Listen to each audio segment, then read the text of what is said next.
Hey guys, Tony Stevens here from the Young Workers Resource Centre, here with another great employment tip for you young people out there. Now, we get 100 plus young people coming in here seeking advice or help or assistance around any work issues they're facing.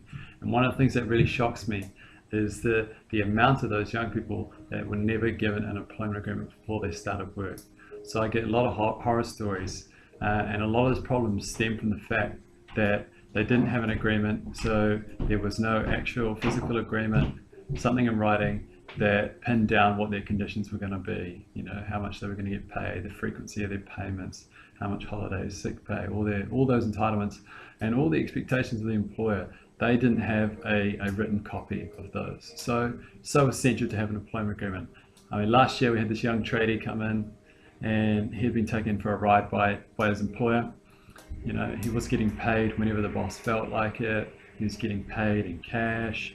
He was getting paid into his bank account. There was no consistency.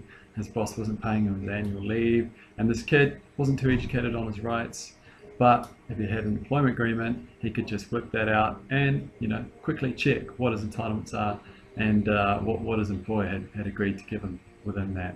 So very important. Okay, so my big tip is do not set foot in a workplace for your employment unless you have agreed to the conditions within a written employment agreement, unless you've been given a contract beforehand.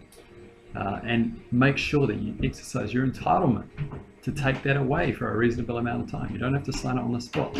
Take it away, get it checked by someone you trust, someone who's clued up on employment law, someone like me, someone like your parents, someone with experience. Okay, you have every right as a worker to do that, just the same as your right to actually have an employment agreement. I don't want to see any more young people without employment agreements, but that's a big dream. Okay, so I mean, what's in an employment agreement? You know, we're talking about things like how much you're going to get paid, where your workplace is and where you're expected to work. So maybe there's multiple sites you're expected to work, should be in your agreement. What your leave entitlements are, you know, sick leave, annual leave, all that kind of stuff. When you're allowed to take breaks, all these things, you know. Your hours, it should guarantee your minimum amount of hours or shifts that you're doing. So you know when you've got to show up to work, all that kind of stuff should be in a good employment agreement.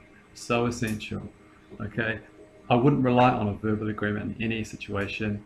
The conditions are often vague, and you know, it can't be sort of enforced. You know, it's just your employer's word against yours in that situation. Okay, I'm not trying to bag employers. There's only a small fraction out there that actually let the team down, and that we need to be on our toes for. So if you haven't got an employment agreement, ask for one. And if there's an opportunity to, ask for a collective agreement. Okay, so we've got two types. We've got an individual employment agreement and we've got a collective employment agreement. Individual is just between you and the boss. A collective is between your union and the boss. Okay, so I'm going to delve into unions a bit more later on down the line and maybe another tip, but just quickly, a collective agreement is something negotiated by a union on behalf of their members, the workers, and often they are much stronger than an individual agreement. Okay, better pay, better conditions, longer breaks, all this kind of stuff. Do some research on that. I'm going to leave that one up to you. Yeah, so I guess that's our tip for the day. Get an employment agreement. Don't open yourself up to exploitation. Just do it, please. Help yourself. Do yourself a favor. That's it. Tony Stevens signing out. Make sure you like our Facebook page and feel free to comment in the section below. Cool.